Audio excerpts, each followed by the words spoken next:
खुलुमबाय बे बड'लेण्ड इंखं टेलिभिजन दिनैनि रादाबखौ फरायदों आं मलेन बसुमतारी। दिनैनि गाहाय रादाबफोराव दं। जाख्ल'नायाव लोब्बा थानाय थिकादारफोरखौ ब्लेकलिस्ट खालामगोन बुंदों प्रमद बर'। कमल सिंह नार्जारिया बिजेपियाव हाबनायखौ गोख्रों हेंथा खालामदों। आसाम गोरोबथानि 6 नं दफा मावफुंनाय कमिटिनि रिपर्टखौ मिरु सोरखारा दासिमबो मोनाखै। माद्रासाया दिनैनिफ्राय आसामाव बन्द जाबाय। 5 फेब्रुआरि खालि आसाम सोरखारा 29,700 फोरोंगिरिफोरनो थिसनथाइ होगोन।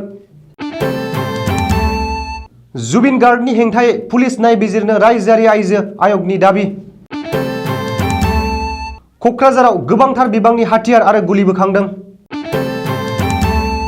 बङाइगावआव रेलनिफ्राय 1000 थर गोग्गो गुलि बोखांदों। महाराष्ट्र हादोरसानि याभातमाल जिल्लायाव 19 गथ'साफोरखौ सेनिटाइजार दौफ्लांदों। फैगौ 6 फेब्रुआरि खालि हादोरनाङै 3 घन्टा साखा बन्द। बर' कमेडि सिरिज सा खोला सानजा सोनाबनि मुहुरत खालामबाय। दानिया आबुं रादाब।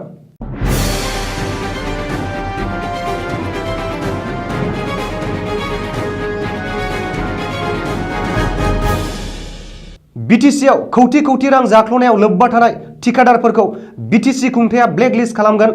जाख्ल'नायजों लोब्बा थानाय थिकादारफोरनि सायाव बे गोख्रों हुमखिखौ होदों बिटिसिनि गाहाय प्रमद बर'आ।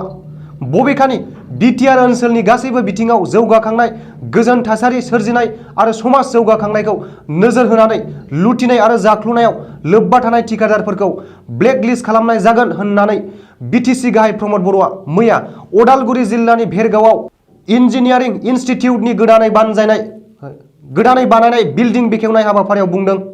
बेजों लोगोसेनो बिटिआर हालामाव आबाद, सोलोंथाइ आरो रांखान्थियारि बिथिंखौ लाजेननानै गासैबो बिथिङावनो समाज जौगाखांहोनो थाखाय बिटिसि खुंथाया थांखि लादों होननानैबो प्रमद बर'आ बुंदों। हाग्रामा महिलारि दैदेननाय बिपिएफ दोलोनि दैदेनगिरि आरो सोद्रोमाफोरा बिधान सभा बिसायख'थिनि सिगां दोलो नागारनानै बिजेपियाव हाबफैनायनि दोहौ सोलिफुनाय समाव बिजनि बियाबनिफ्राय 3थि खेबनि थाखाय एमएलए महरै देरहानो हानाय बिपिएफ दैदेनगिरि कमल सिंह नार्जारियाबो बिजेपियाव हाबफैनायनि लामा लादों। बबेखानि बिपिएफनि एमएलए कमल सिंह नार्जारिया बिपिएफ नागारना बिजेपियाव हाबफैनो स्रोदै फोनांजाबगासिनो दं होननानै मिथिनो मोननाय जादों। ओरैहाय कमल सिंह नार्जारिया बिजेपियाव हाबफैनायखौ गोख्रों हेंथा खालामदों चिरां जिल्ला आरो बिजनि बियाबनि बिजेपि दैदेनगिरि सोद्रोमाफोरा। बेनि अनगायैबो 3थि खेबनि एमएलए कमल सिंह नार्जारिखौ बिजनि बिजेपिया आजावनानै लानो हाया होननानै रायजोआरि बिजेपिनो रोखा फोरमायथि हरनायजों लोगोसे कमल सिंह नार्जारिखौ बिजेपियाव आजावनानै लायोब्ला बिजनि बिजेपिनि गोबांसा दैदेनगिरि आरो सोद्रोमाफोरा दोलो नागारनो हुमखि होदों होननानैबो मिथिनो मोननाय जादों। आसाम गोरोबथानि 6 नं दफा मावफुंनायनि जुनै मिरु नखर मन्त्रालयजों दानानै होजानाय कमिटिया गावनि रिपर्टखौ आसाम सोरखारनो गथायनाया बोसोरसे बारलांनायनि उनावबो मिरु सोरखारनि आखायाव गोग्लैयाखै। 6 नं दफा मावफुंनाय कमिटिया गथायनाय रिपर्टखौ आसाम सोरखारा दासिमबो मिरु नखर मन्त्रालयनो जमा होआखै। कमिटिया गथायनाय रिपर्टनि सायाव आसाम सोरखारा दासिमबो नायबिजिरगासिनो दं। मख'नो गोनांदि कंग्रेस एमपि प्रद्युत बरदलै आरो आब्दुल लाखेला मैया लकसभा सदनाव सोंथि दैखांनायनि फिननाय होनानै मिरु रायजोआरि नखर मन्त्रि जि किसान रेड्डीआ बे बाथ्राखौ फोरमायदों। नोजोर होनो गोनांदि आसाम गोरोबथानि 6 नं दफा मावफुंनाय कमिटिनि रिपर्टखौ थांनाय बोसोरनि सेप्तेम्बर दानावनो आसाम सोरखारा मिरुनो गथायबाय होननानै आसामनि राङारि, सोलोंथाइ, सावस्रि आरो पिडब्लिउडि मन्त्रि डक्टर हिमन्त बिश्व शर्माया फोरमायदोंमोन। बेजों लोगोसेनो कमिटिया गथायनाय रिपर्ट बादियै दारि खमा सोलाय सोल' खालामालासेनो आसाम गोरोबथानि 6 नं दफाखौ मावफुंनाय जागोन होननानैबो मन्त्रि हिमन्त बिश्व शर्माया बुंदोंमोन। नाथाय मिरुनि रायजोआरि नखर मन्थ्रिया लकसभायाव रिपर्ट होनाय बादिब्ला 6 नं दफा मावफुंनाय कमिटिनि रिपर्टखौ आसाम सोरखारा दासिमबो मिरु सोरखारनो गथायाखै। इस्लाम धोरोमारिफोरा गोख्रों होबथानायनि उनावबो आसामाव दिनैनिफ्राय बन्द जाबाय सोरखारि माद्रासा। आसाम रिपिलिं एक्ट 2020 नि सायाव रायजो बेंगिरिया सागान होनायनि उनावबो आसामाव गासिबो सोरखारि माद्रासाया बन्द जाबाय। आसाम सोरखारि माद्रासाखौ बन्द खालामनो थाखाय आसाम सोरखारा गेजेट नटिफिकेशन फोसावबाय। मख'नो गोनांदि आसाम रिपिलिं एक्ट 2020 नि जोहै माद्रासा एजुकेशन प्रोभिलाइजेशन एक्ट 1995 आरो आसाम माद्रासा एजुकेशन एक्ट 2018 खौ सोदांनानै आसामाव माद्रासा सोलोंथाइखौ बन्द खालामनाय जादों। बबेखानि आसामाव सोरखारि माद्रासाखौ बन्द खालामनाया मोनसे जारिमिनारि आगान होननानै गावनि अफिसियेल टुइटाराव एकाउन्टआव टुइटार खालामदों आसामनि गोहोगोरा मन्त्रि डक्टर हिमन्त बिश्व शर्माया। मख'नो गोनांदि आसामाव थानाय गासिबो सोरखारि माद्रासाखौ सरासनस्रा सोलोंथाइनि फरायसालिसिम सोलायनाय जासिगोन। बेखौबो मख'नो गोनांदि आसामाव माद्रासाया दिनैनिफ्राय आबुं बन्द जायाब्लाबो निजायारि आरो बे सोरखारारि माद्रासाफोरखौ सालायनो हागोन। सर्बानन्द सन'वाला दैदेननाय आसाम सोरखारा फैगौ 5 फेब्रुआरि शुक्रबारखालि आरोबाव 29,700 फोरोंगिरिफोरनो गोदानै थिसनथाइ होगोन। आसामनि सोलोंथाइ मन्त्रि डक्टर हिमन्त बिश्व शर्माया दिनै मोनसे खौरांगिरि मेल खुंनानै बे बाथ्राखौ फोसावदों। बबेखानि 5 फेब्रुआरि खालि रायजोनाङै खनसेनो 29,000 फोरोंगिरिफोरनो थिसनथाइ होनाया आसामनि देरसिन एपइन्टमेन्ट प्रसेस होननानैबो मन्त्रि हिमन्त बिश्व शर्माया खौरांगिरि मेलाव बुंदों। सोलोंथाइ मन्थ्रिया खौरांगिरि मेलाव बुंदों दि बे हाबाफारियाव रायजोनाङै गं 1698 गुदि फरायसालिफोरखौ प्रभिन्सियेलाइज खालामनाय जागोन आरो बेनि खाबुखौ 3,309 सा फोरोंगिरिफोरा मोनगोन। बेबादिनो 2,107 गं गेजेर फरायसालिफोरखौ प्रभिन्सियेलाइज खालामगोन आरो बेनि खाबुखौ 6,586 सा फोरोंगिरिफोरा मोनगोन। बेनि अनगायैबो रायजोनाङै गं 264 गोजौ फरायसालिफोरजों लोगोसे 2,269 सा फोरोंगिरिफोर आरो गं 4 हायार सेकेन्डारि फरायसालि आरो बेनि सा 31 फोरोंगिरि मासिखौबो प्रभिन्सियेलाइज खालामगोन। सोलोंथाइ मन्थ्रिया बुंबावनाय बादिब्ला आसामनि गं 152 जुनियर कलेजफोरजों लोगोसे बेनि सा 2,306 सा फोरोंगिरि आरो मावफारियाफोर गं 33 कलेजफोरखौबो प्रभिन्सियेलाइज खालामनाय जागोन। मख'नो गोनांदि बे एपइन्टमेन्ट प्रसेसआव गोदानै 2,139 सा गोजौ फरायसालिनि फोरोंगिरि आरो 2,395 सा टेट फोरोंगिरिफोरनोबो एपइन्टमेन्ट होनाय जागोन होननानै सोलोंथाइ मन्थ्रिया दिनै खौरांगिरि मेलाव फोसावदों। जाखांफुनाय लाइमोनफोरनि आइकन जुबिन गार्गनि हेंथायै पुलिस नायबिजिरनांगौ होननानै दाबि खालामदों आसाम रायजोआरि आइजो आय'गा। बबेखानि रायजो आय'गा डिजिपिनो लाइजाम हरनानै जुबिन गार्गनि सायाव नायबिजिरनो आरो गोख्रों राहा लानो थाखाय खावलायहरदों होननानै मिथिनो मोननाय जादों। मख'नो गोनांदि मोनसे निजायारि टिभि चेनेलनि बान्था राननाय हाबाफारियाव मुंदांखा असमिया एक्ट्रिस निशिता गस्वामीनि सायाव जुबिन गार्गआ गाज्रि राव बाहायनायनि गोख्रों अजद होदों आइजो आय'गा। बबेखानि निशिता गस्वामीनि सायाव जुबिन गार्गआ गाज्रि राव बाहायनायनि भिडिअ'आ बे समाव ससियेल मिडियायाव जोबोरैनो भाइरेल जागासिनो दं। क'क्राझाराव मंगलबारखालि गोबांथार बिबांनि आयेन बेरेखा हाथियार बोखांनो हादों रैखाथि बिफाना। बबेखानि मैया क'क्राझाराव गोबांथार बिबांनि हाथियार बोखांनो हानायजों लोगोसे सा 6 सुबुंखौबो रैखाथि बिफाना हमनो हादों होननानै सुलुं मोनदों। क'क्राझार पुलिसनि रिपर्ट बादिब्ला गं 5 AK-56 राइफल आरो बेनि गं 8 मेगजिन, गंसे HK-33E राइफल, गंसे UBGL आरो मोन 11 सेलफोर, थर 8 चाइनिज हेन्ड ग्रेनेड आरो AK-56 राइफलनि 300 थर गोग्गो गुलिफोर रैखाथि बिफाना अपारेशन खालामनानै बोखांनो हायो।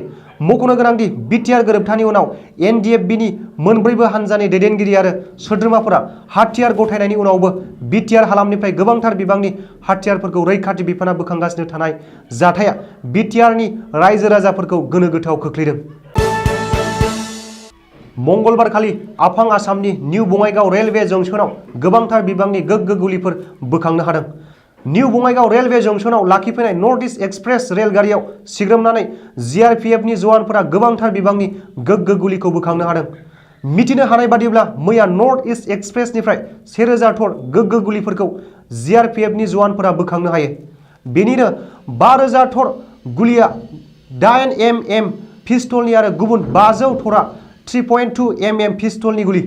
रिपर्टनि बादिब्ला निउ बङाइगाव रेलवे जंक्शननि 1 नं प्लेटफर्मआव थाबथाफैनाय नर्थ इस्ट एक्सप्रेस रेलगारिनि डाब्बानिफ्राय गांसे बिगोमा गैयै बेगखौ मोननानै जिआरपिएफनि जवानफोरा नायबिजिरनायाव थर 1000 गोग्गो गुलिफोरखौ बोखांनो हायो। महाराष्ट्र हादोरसानि याभातमाल जिल्लानि सिङाव थानाय मोनसे साब डिभिजनाव 5 बोसोरनि दुइसिन सा 12 गथ'साफोरखौ सेनिटाइजार दौफ्लांदों। बे जाथाया साथाम थाल गैयै नार्सफोरनि थाखायनो जादों होननानै मिथिनाय जादों। जिल्लानि सावस्रि बिफान, government medical college and hospital सुंद'यै GHCH आ मावख'आरि फोरमायनाय बादिब्ला सा 12 गथ'साफोरनि देहाया दायो मोजाङाव फैबाय। मख'नो गोनांदि महाराष्ट्र जिल्लानि सिङाव थानाय मोनसे साब डिभिजनाव गोबांसा सावस्रि बिफाननि नार्सफोरा 5 बोसोरनि दुइसिन गथ'साफोरनो पलिअ दौनो होननानै फैदोंमोन। बैहायनो साथाम थाल गैयै नार्स एबा मावथिफोरा पलिअनि साखाथियावनो दोननाय सेनिटाइजारखौसो पलिअ सानफ्लांनानै गथ'साफोरखौ लोंहोदोंमोन। जाहोनाव सेनिटाइजार मोनलोंनाय गथ'साफोरा गोबानायजों लोगोसे देहाया लोरबां जालांदोंमोन। जाथाय जानायनि उनाव गथ'साफोरखौ जिल्लानि गभर्नमेन्ट मेडिकेल कलेज एन्ड हस्पिटालाव फाहामथाय होनानै गथ'साफोरनि देहाया दायो मोजाङाव फैबाय होननानै सुलुङाव फोरमायदों। याभातमाल जिल्लानि गाहाय मावख'गिरि कृष्ण फानसाला बुंनाय बादिब्ला 12 गथ'साफोरखौ घाटानजी तहसिलनि सिङाव थानाय भम्भरा पाब्लिक हेल्थ सेन्टारनि खेबसि साब सेन्टाराव सेनिटाइजारनि बिदै लोंहोनाय जाथाया जादोंमोन। बैहायनो साथाम मावथि एबा नार्सफोरा बेलासिनि 2 रिंगानि उनावसो थाल मोनदों होननानै सुलुङाव फोरमायदों। मोनथिनाय जायोदि साथाम नार्स एबा मावथिफोरखौ सासपेन्ड खालामबाय। थांनाय समबारखालि जानाय बाजेट सेसनाव आबादारिफोरनो मोनथाम बिलखौ नासयगारनायनि थाखाय गोबांसा आबादारिफोरा गोबांथार दुखु मोननाय फोरमायदों। जाहोनाव बेजों लोगोसे दिल्लीनि माखासेमानि जायगाफोराव इन्टारनेट बन्द खालामनानै दोननायनि थाखायबो फैगौ सनिबार एबा 6 फेब्रुआरि खालि हादरनाङै 3 घन्टा साखा बन्द फोसावदों। सुलुङाव फोरमायथिनाय बादिब्ला आबादारिफोरनि गौथुमा 6 फेब्रुआरि खालि दिल्लीजों लोगोसे गासै भारत हादरसायावनो साखा बन्द फोसावदों। मोनथिनाय जायोदि फैगौ 6 फेब्रुआरि एबा सनिबार खालि सानजौफुनि 12 रिंगानिफ्राय जागायनानै बेलासिनि 3 रिंगासिम राजा लामाफोरखौ बन्द खालामगोन होननानै बुंदों आबादारिनि सासे दैदेनगिरिया। मख'नो गोनांदि आबादारिफोरनि बन्द फोसावनाय खौरांखौ मोननानै दिल्ली पुलिसाबो जानजि खाफ्राबाय। मोनथिनाय बादिब्ला सिंहु, गाजीपुर आरो कृति बे मोनथाम दिल्लीनि सिमाफोराव गोख्रों राहा लानायजों लोगोसे गोबांथार रौनिया हानजा होनाय खौरांखौबो सुलुङाव फोरमायथिनाय जायो। जाहाथे थांनाय 22 जानुवारि खालि ट्रेक्टर रेलियाव जानाय हांगामाबादि फिन गोदानै जाफिना, बेनि थाखाय माखासे मानि लामाफोराव टायार, गाजोल, अन्थाइ बायदि बासायनानै थांलाय फैलाय लामाखौ रौनिया हानजाफोरा होथेनानै दोनदों। जाहाथे आबादारि गौथुमफोरा दिल्लीयाव हाबनानै हांगामा खालामनो खाबु मोना।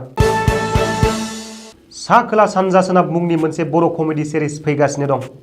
दिनै बिएम प्रडाक्शननिफ्राय ओंखारनो गोनां बे सा खोला सानजा सोनाब बे शर्ट सिरिज कमेडि आरो रमान्टिक कमेडि बेखौ दिनै माबा मुहुरतखौ लाबाय दासो। ओमफ्राय दा बेखौ दिनैनिफ्रायनो जों शुटिंखौ स्टार्ट खालामनो नागिरदों। दा बे बिबानखौ आंनो बिथोन होनो थाखाय बे शर्ट सिरिजखौ बिथोन होनो थाखाय दा बिरफुं महिलारि आंखौ खावलायदों। आगोलावबो बेजों गोबां सिनेमा बानायबोबाय, जेरै मिस्टार दुगा बर', मावजिनि आदब 2, ओमफ्राय फिसा फिसौ एलबामफोर मावबोबाय। दा बेखौ थांखिया लादों माने जोङो बे जेसेबां चिरां डिस्ट्रिक्टआव जेसेबां बे गोदान ओंखारनाय आर्टिस्टफोर, ओमफ्राय सोरबा एक्ट्रिस जानो गोसो जानाय, एक्टर जानो गोसो जानायफोर बहुद दङ। दा बिसोरखौ बुथुमनानै बिसोरनो चान्स होनानै जेने थेने जि बाजेट दङ बेजोंनो मासै आरोना मान्थलि बेखौ हगारनाय जागोन। स' बिनि थाखाय जोङो अलरेडि माबाखौ स्क्रिप्टखौ अलरेडि बानायखाबाय। ओमफ्राय दा बे फार्स्ट एपिसडनि शुटिं जागोन, बे 3-4 सानब्रैसो जागोन। ओमफ्राय बिनि उनाव बेखौ एटलिस्ट एराउन्ड 15 नङाबा 28 माने नेक्स्ट फेब्रुवारि नङाबा मार्चनियाव रिलिज होनाय जागोन। आरो लोगोसे बिनि उनाव जोङो जोंनि माबाखौ टिमखौ आरो एक्सपेन्ड खालामबावगोन। दा बेयाव जेसेबां फैदों गासिबो नुजाफैनो हाजोबाखै।